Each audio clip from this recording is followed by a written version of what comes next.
Hello my friend, Evan Scoresby here with howtowithevan.com, and in today's video I'm going to show you how to make your blog posts SEO friendly. Okay, so SEO has changed quite a bit over the years, but these basic principles are still good to go. You can see right above the video here I mentioned that in the future SEO is going to be more targeted for user engagement. You know, the more likes, comments, and shares that you get on your content videos, that's going to determine rankings here in the future. But as a good practice, these basic SEO principles are still applicable today, and it's a good habit to get into just to optimize your blog posts to make them search engine friendly, so you can get them to rank higher on the search engines to get free organic search results. Plus it just spices up your blog post. It makes it look nice, professional, neat, and organized on your page here. So there is a checklist here that I've created, and it's right below this video. You can see it for yourself. But this checklist here looks a little bit overwhelming here at first, but as you go through this information and apply it into your blog posts, it's actually really easy to do. And the more you do it, the easier it becomes. And over time, you're just going to be able to, plow through all of these, this whole checklist, without really even thinking about it. That's how it is for me.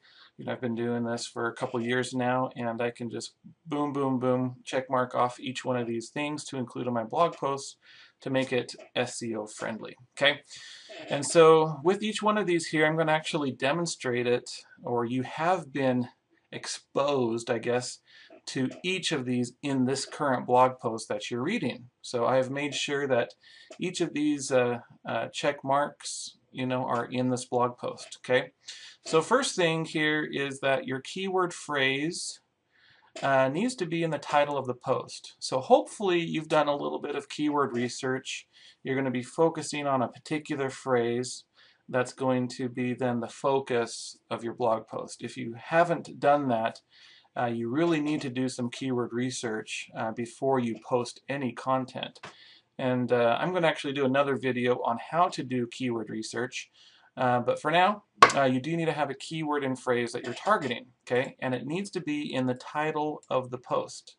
So if I scroll back up here, you can see in my title right here, I'm focusing on this keyword phrase right here. Blog posts SEO friendly, okay? So that is my keyword phrase. And so it is in the title of my post, okay? So that's number one. Number two is that the keyword phrase needs to be in the first sentence of the post. Okay, so scroll back up here. Here's the first sentence of the post, and here it is, blog posts SEO friendly. Okay. The third thing here is that the keyword phrase also needs to be in the last sentence of your blog post. So scroll down to the bottom here, and as you can see right here, here's the last sentence, and there's the phrase, blog posts SEO friendly. Okay, last sentence. The next three here are with formatting. Okay, you need to have the keyword phrase in a bold format, you need to have it in italics format, and underlined format, and that only needs to show up once in your blog post with these different formats. So if we scroll back up here, you can see that I've included the bold in that first keyword phrase, so I knocked out two in one. Right down below here, here it is in italics, blog posts SEO friendly, and then this next paragraph here I have it in underlined, blog posts SEO friendly. So you may have noticed, as you've read other articles and blog posts in the past, you may have noticed these things but not really understood or realized what that blogger was doing, and now you know, and you can do it as well. Also, you need to make sure that the keyword phrase appears once for every 100 words in your post. Okay, so for every 100 words, you need to have your keyword phrase. And a good way to track to see how many words you have in your post, if you're using WordPress or Kalatu, which is a WordPress theme here. If you don't have Kalatu, you need to get it. But under here, when you're writing your blog post, it has this word count right down here at the bottom. So far I have 546 words in my blog post. Okay, so that's how you can keep track and just make sure that the keyword phrase appears one time for every 100 words. So I need to have my keyword phrase at least 5 or 6 times throughout the blog post, which I do. Okay, so the minimum blog post needs to contain at least 300 to 500 words to make it SEO friendly. More the better. Okay, so if you have more than 500 words, 700, 1,000, that's going to be even better. But minimum 300 to 500 words in your content. Okay. Next is that you need to have the keyword phrase in the heading 1, heading 2, and heading 3 tag. I need to change that right there. So heading 3 tag. And so with the heading 1 tag, you've already done that in the title. Okay, so you don't need to do a separate heading 1 tag in the content because that takes care of it in the title of your post. But in a heading 2 tag, this is what this is right here. So it's just a kind of a headline, a header, breaking up the sections on your blog post. And you can see that the keyword phrase is right there as well. And then right underneath here is the heading 3 tag. And again, here's the keyword phrase right here in the heading 3 tag. Okay, so you need to include the keyword phrase in all of those. Next, kind of relates in the background when you're adding images to your page here. If you ever noticed, if you put your cursor over an image, and it's not doing it right now because the page isn't published, but if you highlight your cursor over it, sometimes you'll see some text that will kind of come up. And in that text, it needs to have your keyword phrase. It's called the alt attribute. It's called the alt attribute. And if you're on your blog post and you're looking at the HTML of the post, you can see right here, here's the image tag, that I have here for the first image. And you can see here's the alt attribute right here. And so alt equals quotations, blog posts, SEO friendly. It shows the keyword phrase right here for the alt.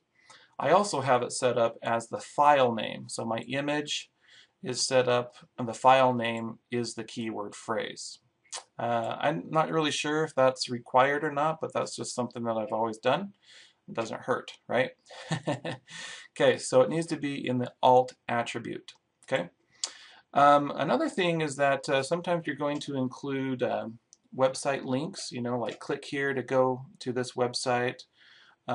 If you're providing any outside links, so if you're linking to something that goes outside of your blog, you need to have what's called this rel equals nofollow attribute inside of your links.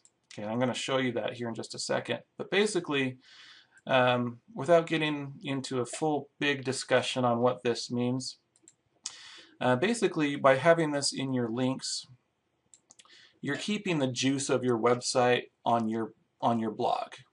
Because if you're linking to an outside website and it doesn't have this rel equals nofollow, then you're giving some of the juice of your website to that website that you're linking to. Okay, so you want to keep all the juice to yourself, so to say. So by having this rel equals nofollow link in here is going to keep that juice on your page. And that's just one of the basics of SEO. And so how this looks on the HTML side is that when you're linking to something, so I'll go down here. So right here I'm linking to my Facebook for people to connect with me on Facebook. So if you see, here's the link tag right here where it's linking to Facebook. And then right after that, it shows the rel equals nofollow in quotations. Okay, most of the time you're going to have to manually put that into your links. Okay, and so rel equals quotations nofollow within the ahref tag for HTML. Okay, so that is another one. And last but not least is that your post, your blog post should contain at least one link linking to another area on your website. So it could be to a page on your website. It could be linking to a relevant article on your website. So for example, when I do my next post or one of my next posts on how to do keyword research, I might come back to this post and say and link to that post because it's relevant. Okay. But I have it down here, so right here in my PS line I say if you have your how-to request, use the how-to request link above to submit your request. Okay, so if they click this link here, it's going to go to this page I have up here at the top where somebody could contact me and send me a message and say, hey, I really want to have a how-to video on XYZ. Okay, they're going to be able to submit requests to me, and that will give me some inspiration to include some posts in here to help you out. So if you do have any requests, feel free to fill that out, and I'll do my best to make that happen for you. Okay, but this is the basics of SEO as it currently is. So you feel free to reference back to this website, this blog post, if you need help with this checklist, or you can copy and paste it and save it on your computer. But if you found this information valuable, feel free to comment below. I'd love to hear from you. And if you're some type of SEO guru out there and you think that I'm missing something or something's not totally correct, I'm not perfect, so I'm always willing to learn. So feel free to correct me or include additional insight below in the comments section. Also, feel free to share this with your friends, like it, with somebody who you would feel that it would be valuable to them. So thanks for watching today, and remember that only you have the choice to make it a fantastic day. And thanks for watching. We'll see you on the next video. Bye for now.